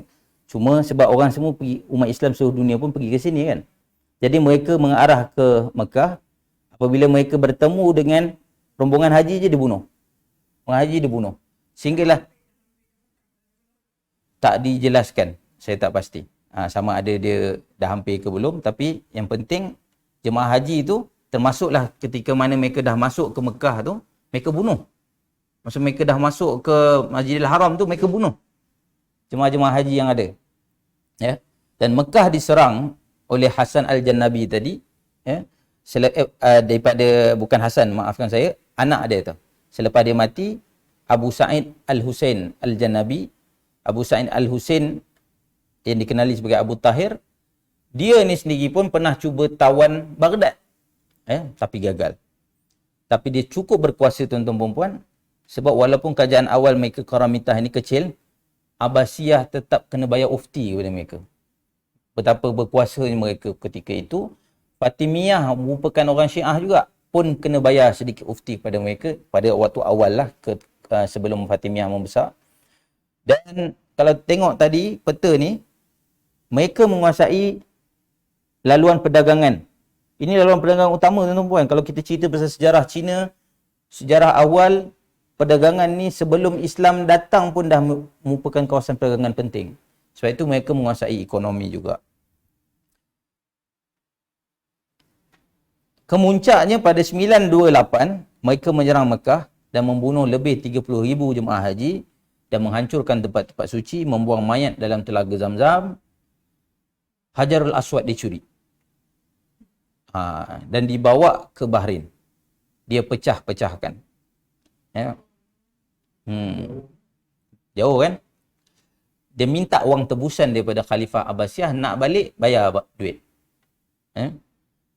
Jadi Abbasiyah terpaksa membayar dan disambung balik Hajarul Aswad itu, dan malah selepas dah dapat Hajarul Aswad itu pun tuan-tuan selepas 24 tahun. Mai 24 tahun berada di Bahrain. Kembali ke Masjidil Haram, maknanya lebih, ada yang mengatakan 22 tahun 24 gitulah. Maknanya 20 lebih tahun itu haji tak ada. Tak dapat dibuat. Ibadah haji tak dapat dibuat kerana keadaan sudah tidak jelas, maknanya keadaan tidak stabil. Malah Abbasiyah terpaksa pula bayar wang perlindungan kepada Qaramitah setiap tahun. Sebab itu tuan-tuan perempuan, saya dulu waktu tak faham cerita ni, saya heran kenapalah guard dekat Masjidil Haram dia tak solat. Dia duduk jaga, tak solat-solat. Bila dia solat? Kita pun confuse kan? Sebab itu bila kita faham sejarah, dia membuka mata kita. Tapi sebelum saya tunjukkan video, beberapa video, kita tengok dulu. Mereka membina Kaabah, tuan-tuan. Mereka membina Kaabah di dalam kawasan yang tadi ni. Tadi kan dia duduk dekat kawasan sebelah sini. Kemudian dia pergi ke Mekah kan. Dia dapat menguasai pula satu kawasan ini yang dinamakan Al-Ahsa, sebahagian daripada Saudi hari ini dan juga Bahrain hari ini. Dan di kawasan ini ada satu tempat yang namanya Al-Qatif. Al-Qatif, satu bandar di mana dia bina Kaabah yang dinamakan Ainul Quwaibah. Diletakkan Hajarul Aswad dekat situ. Dan ialah 22 tahun, 24 tahun gitulah. Dan dia minta umat Islam seluruh dunia buat haji di situ. Tetapi tak ada sambutan, tak ada orang datang buat haji di situ. Sebab itulah dikembalikan juga, tetapi dengan bayaran. Ini diceritakan lebih terperinci. Kalau tuan-tuan perempuan nak tahu, mungkin ada ustaz yang mengajar tafsir di sini, ya, dalam kitab Al-Bidayah wan Nihayah Ibnu Kathir ada cerita jelas panjang tentang hal ni. Apa yang terjadi? Inilah tinggalannya tuan-tuan. Ini Qatif, Al-Qatif, nampak dekat dalam Google Map pun ada lagi tu, nama tempat Al-Qatif. Di Qatif inilah tempat mereka membina Kaabah, dan ini antara tinggalannya yang dibuat, kedudukan mereka di sini. Dan itulah tuan-tuan perempuan, saya nak tunjukkan sedikit kenapa kepungan itu berlaku. Rentetan daripada cerita yang tadi, Mekah diserang, rupa-rupanya umat ada faham-faham yang lain yang kita tak pasti sama ada fahaman ini daripada Syiah ataupun tidak. Tetapi mereka mempercayai faham yang lebih kurang. Pada tahun 1979, dilaporkan dalam The New York Times ni, 21 November 1979, kepungan selama 2 minggu, gerakan yang dipimpin Mahdi. Mereka menyebut nama mereka Mahdi. Minta ditaati dan dia nak gulingkan keluarga Saud dan ambil alih Masjidil Haram. Cubaan pertama mereka gagal. Cubaan kali kedua, pemimpinnya nama Al-Qahtani terbunuh, tetapi disambung dengan diteruskan oleh Juhaiman Al-Utaibi. Mereka ada 67 pengikut. Ini mereka serangan yang mereka buat ketika solat subuh. Mereka keluarkan senjata daripada dalam jubah. Mereka kunci pintu gerbang Masjidil Haram. Mereka bunuh 2 orang polis. Waktu itu yang hanya bersenjatakan kayu. Dan ketika itu 2 minggu tuan-tuan perempuan, bayangkan Masjidil Haram 2 minggu dikepung. Jadi faham ini faham yang sesat juga. Faham yang mengatakan ini adalah Mahdi. Mahdi sudah dia datang pergi ke mikrofon, dia kata, marilah kita bai'ah kepada Mahdi yang sudah berada bersama dengan kita hari ini. Dan ketika itu kucak-kacirlah keadaan di dalam Masjidil Haram, dan askar Saudi datang juga. Kemudiannya mereka melarikan diri ke bawah tanah, kan dekat Masjidil Haram kan ada bahagian bawah tanah. Terpaksa mereka, askar ni pun terpaksa membakar tayar-tayar supaya asap dalam tu buatkan dia jadi lemas. Tapi rupanya tak berjaya lagi. Mereka tak keluar juga. Akhirnya terpaksa masukkan air penuh bawah tanah dan dialihkan tenaga elektrik. Barulah mati kelompok ini. Ini terjadi 1979, tuan. Ini kelompok ni. Ada sekitar 67 orang pengikut.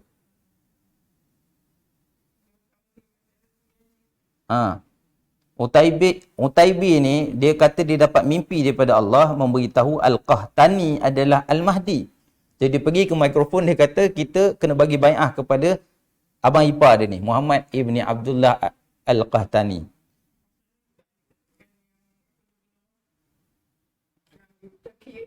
Yang keturunan tu pun nama Al-Qahtani kan. Jadi jemaah yang ada tak boleh keluar. Semua jadi tawanan waktu tu. Jadi fahaman-fahaman mereka ni ekstrim. Malah pengikut mereka adalah, sebahagian mereka ada anak murid Syekh Madinah sendiri, Mufti Madinah Syekh Abdul Aziz bin Bas. Nak kata apa tuan-tuan puan? Itu yang dia boleh bawa kita supaya berfikir balik tentang Khawarij tadi. Orang yang ilmu bagus, amal baik, ilmunya kurang, amalnya baik, cara faham dia salah. Jadi cara faham yang salah ini, memang kalau anak muda mudah kita bawakan semangat tu. Jadi hati-hatilah tuan-tuan perempuan, kerana semangat kalau sebut tentang Imam Mahdi sudah sampai ni, dia membawa kepada faham yang lebih mirip kepada Syiah ni. Dia nak bawa kepada kebangkitan, dan kemudiannya membawa kepada semangat terorisme ni lah yang dulu pernah saya sebut. Kalau cek dengan Bukit Aman, memang ramai anak murid kita, anak-anak muda kita memang terikut dengan yang mereka guna ayat Quran je. Sebut Quran ni, kemudian dia bagi dia punya definisi tersendiri. Orang kafir perlu dibunuh. Kita kena kembalikan khilafah. Khilafah berbalik, nanti kita nak mempersiapkan kekuasaan di mana Al-Mahdi akan datang bersama dengan kita. Jadi kalau anak muda memang rasa betul juga tu kan. Kalau dia tak faham lah, kalau tak belajar dengan baik. Jadi ini yang terjadi tuan-tuan perempuan. Dan sebab siapa? Saya rasa masih lagi, saya tak ingat, cuba cek. Ini membawa kepada kenapa hari ini imam-imam ini semua dikawal ketat. Dikawal ketat. Saya tak faham dulu, saya pun rasa macam apa kalau dia orang ni, kan? Tapi saya nak masih hidup. Jadi mengapa imam ini dikawal ketat? Kita tengoklah mana-mana video memang kawal ketat. Kita fikir ini tempat orang Islam, semua datang beribadah. Kan? Orang datang buat haji. Kita nak tengok kan? Jom. Hari ini saya tunjukkan dua rakaman video cubaan membunuh imam.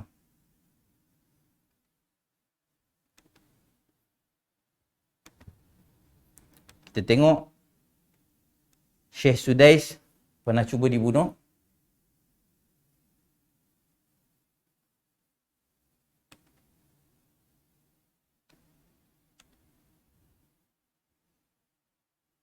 Nampak datang orang tu?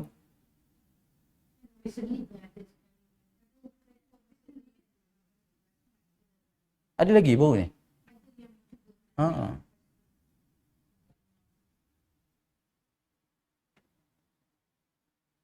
Yang ini pada tahun berapa ni? 2019. Betul ke? 2000? 7 tahun lepas. Maknanya 2013 ini dia buat. Okey, satu lagi.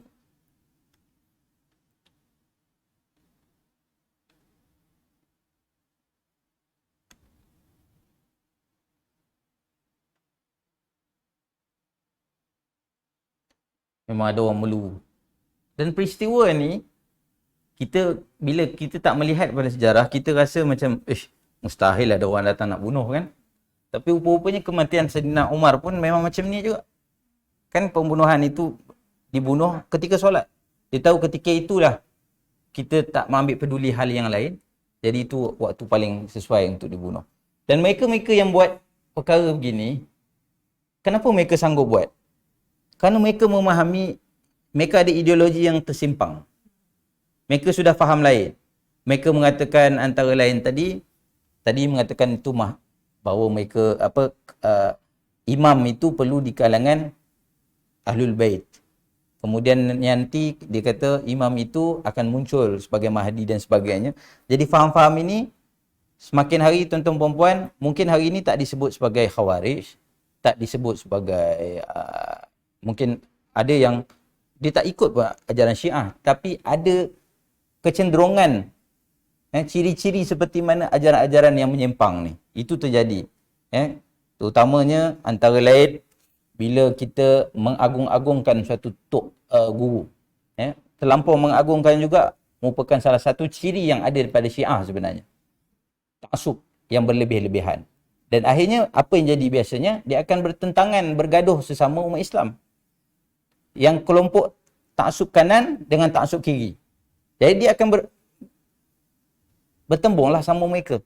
Jadi itulah yang terjadi, yang kita mengharapkan supaya umat Islam ni kena kembali kepada kita belajar lah. Maksudnya ilmu tu patut kita perbaiki dan kita tambahkan. Berbalik kepada hal ini, kita tengok wilayah Buwaihid yang kecil tu, Qaramitah dah jadi kecil, kemudian Buwaihid semakin membesar. Dan Fatimiyah seterusnya menguasai, dan Qaramitah yang tadi kita sebut yang telah mencuri Hajarul Aswad sudah tidak lagi menjadi ancaman kepada Fatimiyah, kerana majoriti sudah mula menolak ajaran mereka yang sangat ekstrim. Sebab ekstrim, mereka sangat ekstrim. Tetapi kesannya tadi tuan-tuan dan puan adalah kesan kepada, termasuklah Abbasiyah tadi, kesan kepada keadaan masyarakat kucak-kacir, keadaan di Baghdad sudah tidak lagi begitu kuat, dan itu mengganggu-gugat juga keadaan bagaimana ketika mana serangan-serangan yang datang daripada Mongol itu lebih mudah untuk masuk. Apatah lagi nanti kita akan kenal dua orang watak, orang Syiah yang menjadi advisor kepada khalifah. Jadi dekat situ Syiah ni dia mengambil peluang je. Mana peluang dia boleh dapat kuasa, dia bersama dengan orang tu. Dalam masa yang sama dia juga memberikan pula informasi kepada orang yang lain. Jadi perkara begini susah untuk kita kawal. Dan Fatimiyah ni tuan-tuan dan puan, terkenal di zamannya adalah Universiti Al-Azhar. Ibu kota dia Kahirah, dan yang membina Universiti Al-Azhar ketika itu membawa fahaman Syiah sebenarnya, Syiah Ismailiyah. Tetapi apabila Fatimiyah kalah di tangan Ayyubiyah, Fatimiyah telah kalah di tangan Ayyubiyah nanti, yang kita dah tengok di sebelum ni Al-Ayyubiyah tu, daripada keturunan Salahuddin Al-Ayyubi itu, Al-Azhar telah diubah pengajian menjadi Sunni balik. Jadi satu perkara yang boleh juga kita ambil manfaat, bahawa walaupun dia Fatimiyah, Syiah, tetapi mereka masih lagi mengangkat soal keilmuan tu, membina Universiti Al-Azhar. Cuma fahaman mereka itu yang tersalah dari segi akidahnya, dan juga itu berkait juga dengan amalan syariah ni itu. Tapi alhamdulillah Allah takdirkan kemudiannya Universiti Al-Azhar ini yang membina tempat ulama-ulama Sunni juga semakin banyaklah selepas Ayyubiyah mengambil alih. Ketika Abbasiyah lemah, Fatimiyah cuba nak tawan Baghdad. Tadi Qaramitah nak cuba, tak lepas, tak dapat. Fatimiyah sudah semakin kuat dan Abbasiyah memang sudah lemah. Cuba tawan Baghdad juga tuan-tuan puan. Maknanya mereka ni ada kepentingan untuk menguasai khilafah Islam itu. Cuba tawan tapi tak dapat, kerana pada masa yang sama mereka ditentang oleh kerajaan Byzantine. Sebab itu mereka tak dapat. Dan antara lain Fatimiyah akhirnya kalah, jatuh kekuasaannya bila mana mereka ini tidak mempunyai satu perundangan ataupun sistem pentadbiran yang baik lah. Antara contohnya Al-Hakim. Dia ikut kepala Khalifah lah, Khalifah Fatimiyah ni. Jadi kepala yang ini Al-Hakim ini adalah Khalifah yang ketujuh, Fatimiyah yang juga dikenali, kalau tuan-tuan cari dekat internet pun, namanya The Mad Caliph. Khalifah yang gila sikit. Dia pengikut Syiah, dia ada pengikut Syiah hari ni pun masih percaya bahawa Al-Hakim ini adalah jelmaan Tuhan. Lagi teruk ni. Dan ketika mana Al-Hakim berkuasa, antara tindakan-tindakannya, baiklah yang ini tidak menjadi isu sangat, gereja dan sinagog dibenarkan. Dia melarang masyarakat Islam ke Baitul Maqdis. Kemudian anjing menyalak aja dia bunuh. Dia buat peraturan dia, bisnes boleh buat waktu malam saja. Itu yang dikatakan dia gila. Dam diharamkan. Tuan-tuan perempuan, yang ini kita pernah sentuh tentang dam. Dam ini juga antara tradisi permainan umat Islam di Andalus. Tradisi permainan ni adalah untuk mengasah strategi. Tetapi Al-Hakim pada waktu itu, Haytham ni terkenal tuan-tuan perempuan. Yang siapa yang pakai spek mata, dia kena kenal Ibn Haytham. Dia lah bapa kepada optik. Jadi dia dah buat kajian tentang kantar mata. Cermin kantar tu lebih awal. Dan dia dipenjara 10 tahun sebab dia mencadangkan untuk dibuat empangan. Tetapi tak sempat dibuat, berlakunya banjir besar Sungai Nil. Maka Al-Hakim marah, penjarakan dia.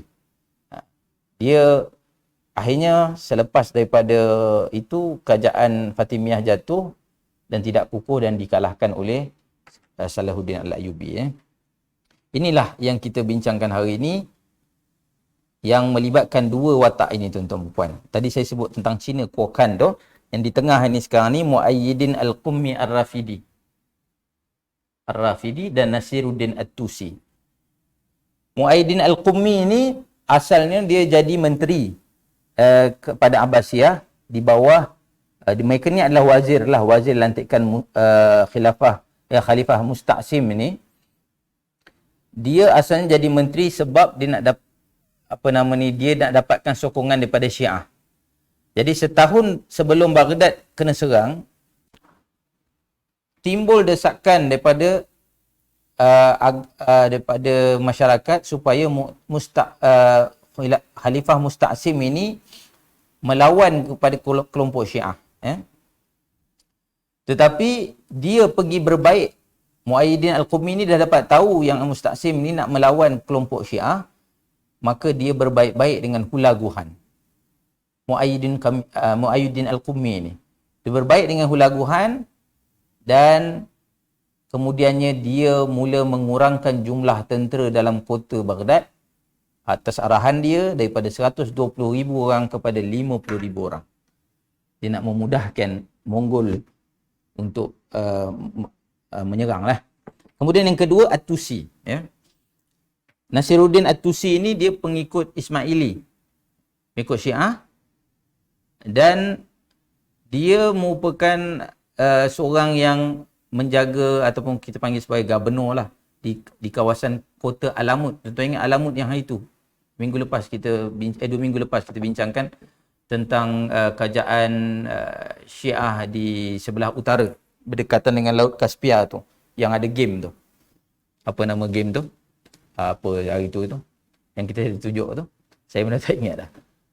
Kota Alamut yang ada mainan Legonya dan sebagainya tu, dia merupakan orang yang pernah berada di situ,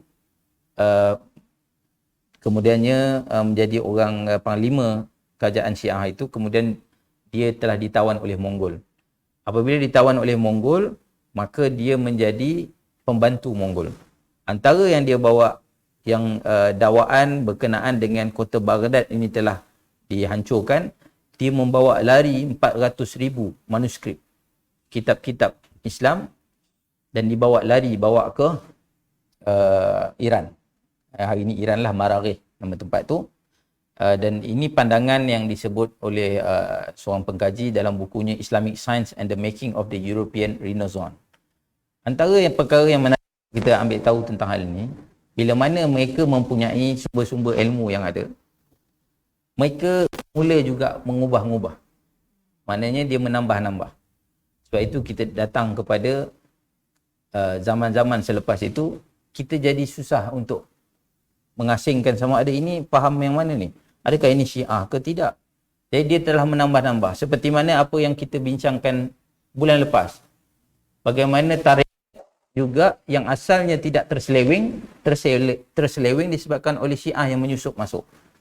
Dia bawakan semangat imam lebih baik lagi, kita kena taat sepenuhnya.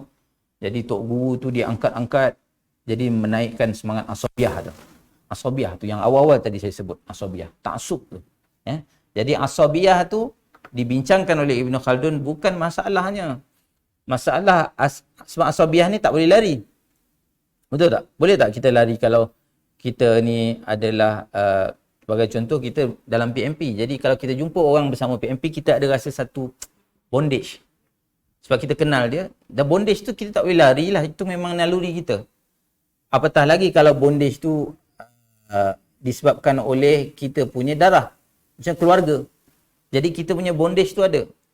Sebab kata orang kalau anak kita teruk mana pun, seorang ibu tetap mengatakan itu anaknya. Dia takkan menolak. Sebab itu adalah naluri kita. Asabiah kita itu memang wujud. Tetapi yang disebutkan oleh Ibn Khaldun yang menjadi masalah ialah asabiah jahiliyah. Di mana dia bukan soal mana betul, mana salah. Asalkan keluarga dia, asalkan kelompok dia, mesti betul.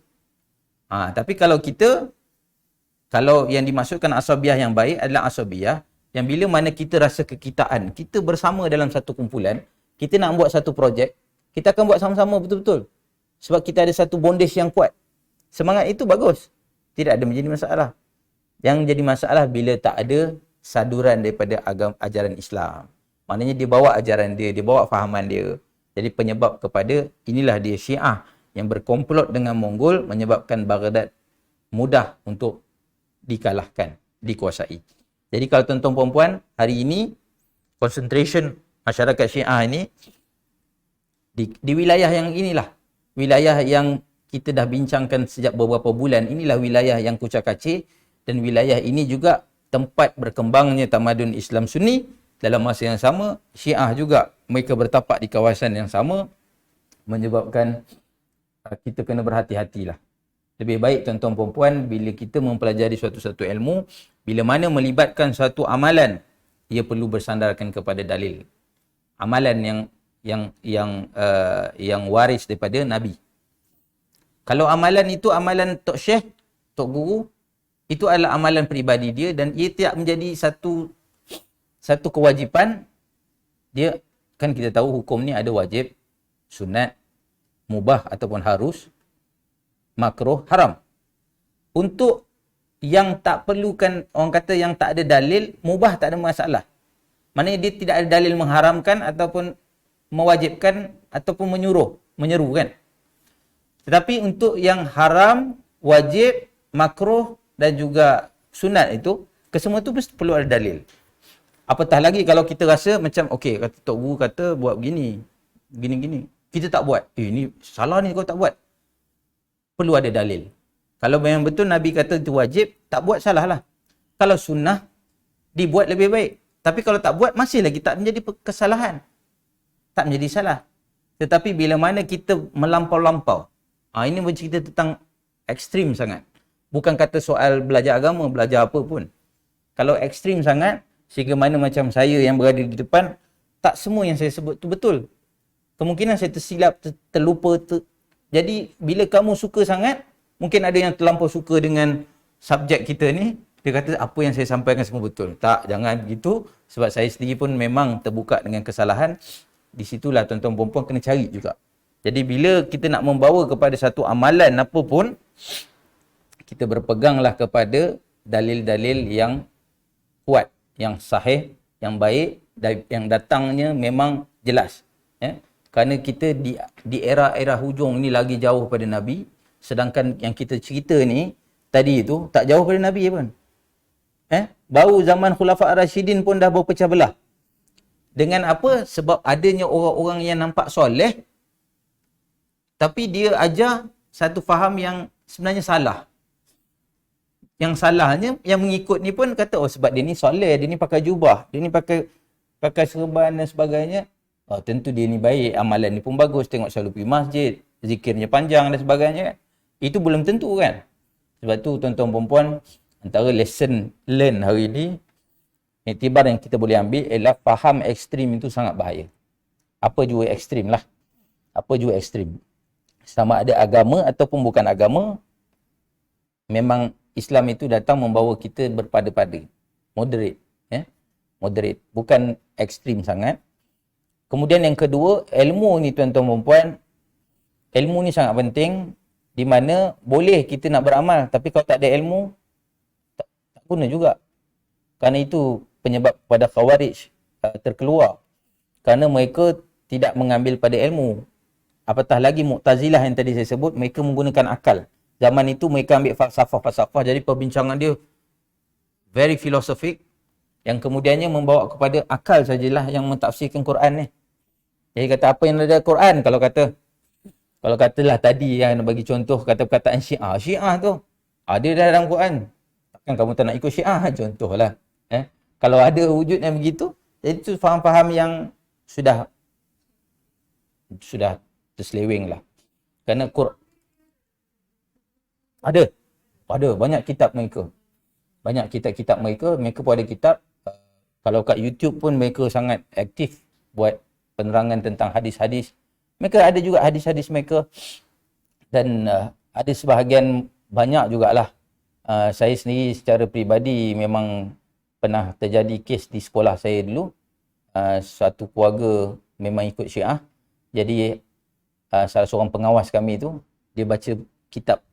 Kitab tu dia tutup lah dengan kertas hitam. Jadi kitab tu semua kitab hadis. Semua kitab hadis. Jadi semua kitab hadis itu hadis palsu. Hadis-hadis yang dicipta-ciptakan oleh mereka. Hadis yang dicipta ni, kita heran jugalah. Alhamdulillah lah tak ada Allah waktu itu. Masih. Di sekolah saya ada seorang guru pelatih yang baru saja menyelesaikan PhD Syiah. Dia pergi buat dekat Iran. Dia buat dalam diam. Dia buat kajian tu, tapi dia pergi sana kononnya dia nak pergi tengok keadaan tu, dan dia ikut bersama dah dengan majlis Syiah dan sebagainya.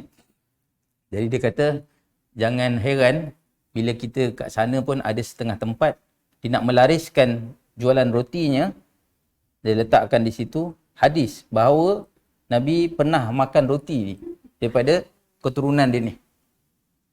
Dan itu boleh dipercayai. Itu pasal dia berbalik pada ilmu. Bila kita tak belajar dengan betul, bukan kata betul tu maksudnya baca buku. Baca buku belum tentu. Baca buku, kalau sumber buku tu pun daripada sumber yang salah, seperti Abu Mikhnaf tadi, yang mengangkat-angkat, mengutuk-ngutuk para sahabat. Mengutuk Muawiyah. Saya bila buat ni, kami menangis, saya menangis banyak kali. Sebab kita salah. Kan? Jadi, banyak kitab-kitab macam tu. Jadi kat sekolah tu, bila jadi macam tu, dia dibawa ke depan surau tau. Dibawa di depan surau, diminta untuk dia buat ikrar bahawa dia tak mengikut Syiah. Selepas dia buat ikrar, dia kata dia tidak apa semua gini. Jadi ustaz pun kata, okey, duduk balik. Ustaz pun terangkan balik. Sesungguhnya orang Syiah ini sukar untuk dipercayai. Walaupun mereka sanggup berikrar dan bersumpah atas nama Allah demi untuk keselamatan mereka. Jadi Wallahu a'lam, saya tak tahu sahabat saya itu masih lagi ke ataupun bagaimana. Kadang-kadang ada setengah orang dia baru nak kenal, baru baca-baca. Jadi kita kena ambil tahu je lah. Maknanya kalau anak-anak kita duk ikut, tiba-tiba dia berubah kan. Jadi kita ambil tahu apa yang dia baca, dengan siapa yang dia ikut. Kerana kadang-kadang dekat luar tu, kadang-kadang bukannya soal ada tok share apa. Tapi ada kelompok-kelompok mungkin dalam grup WhatsApp, dalam grup-grup online ni, Facebook. Dia duk ikut baca. Ada teori konspirasi kedatangan Imam Mahdi dan sebagainya. Imam Mahdi ni, ada perbincangan yang pernah saya jumpa sampai meletakkan Imam Mahdi ni, dia akan muncul kat daerah mana. Jadi ada juga pandangan-pandangan yang bagi saya tak perlu dibincang pun dengan orang kata apa, tak perlu pun dihadapkan sangat, kerana Nabi sendiri pun tak menyebut soal tempat itu secara jelas. Paling-paling pun menyebut tentang tanduk syaitan, Najat di sebelah timur. Perkara itu je yang disebut, tapi tak tahu di mana tempat yang sebenar. Tetapi apabila muncul kelompok yang cuba bincang lebih mendalam, ada yang mengatakan di kawasan Indonesia. Ada yang menyebut di kawasan sebelah Malaysia pun ada. Jadi saya rasa itu kena hati-hatilah. Itu hati-hati. Sebab ilmu tu sangat penting, kena kembali cari orang-orang yang mengajar tu. Juga kita bukan kata hari ni senang nak belajar. Kat YouTube ni banyak ustaz-ustaz macam-macam. Jadi bila dengar, bagus dengar untuk mendapatkan satu maklumat dulu. Tapi bukan terus percaya. Dengar pula yang lain. Dan kemudian kita saring. Jadi dekat sini sekarang ni kita, ilmu memang di hujung jari tetapi perlu disaring. Jadi itu yang penting. Zaman Abbasiyah dah nak jatuh ni, walaupun jatuh tuan-tuan perempuan, kacau bilau ni kita cerita ni, semua kacau bilau. Tetapi ilmu tetap meningkat. Ilmu tetap berkembang. Ilmu sains tetap berkembang di Baghdad.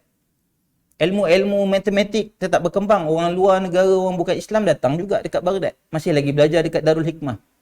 Walaupun keadaan kucak-kacir. Jadi politik satu hal. Yang soal kita menuntut ilmu, dia tak akan berhenti. Jadi ilmu tu dia tetap tidak akan berpihak kepada orang-orang berkepentingan. Ilmu tu neutral. Ilmu tu sendiri. Tapi masyarakat, manusia yang belajar ilmu tu yang mengambil kesempatan. Dia salah guna. Sebab nak membaca ni tak ramai orang rajin baca. Nak belajar pergi kelas tak ramai orang rajin. Jadi yang lebih orang mudah dengar adalah kata-kata daripada orang lain. Kata-kata. Jadi sampai kata-kata, macam hari ni kita dapat video apa pun kita senang nak share. Kita dapat apa-apa audio pun kita share. Tapi kita tak tahu sumber. Kita tak tahu apa yang diceritakan tu betul atau tidak. Tapi kita pun quote lah balik pada apa yang disebut. Itu menjadi satu perkara yang biasa. Dan yang ketiga, yang terakhir, kejatuhan Baghdad tu tuan-tuan perempuan, hari ni kita tahu bukan sekadar kekuatan Mongol. Tetapi adanya orang-orang yang lain. Seperti orang Cina tadi, yang membantu. Kemudian disebabkan oleh Syiah tadi, ini yang kita tengok, dan satu lagi kita akan tengok lepas ni adalah tentera salib dan juga umat Kristian. Bagaimana Mongol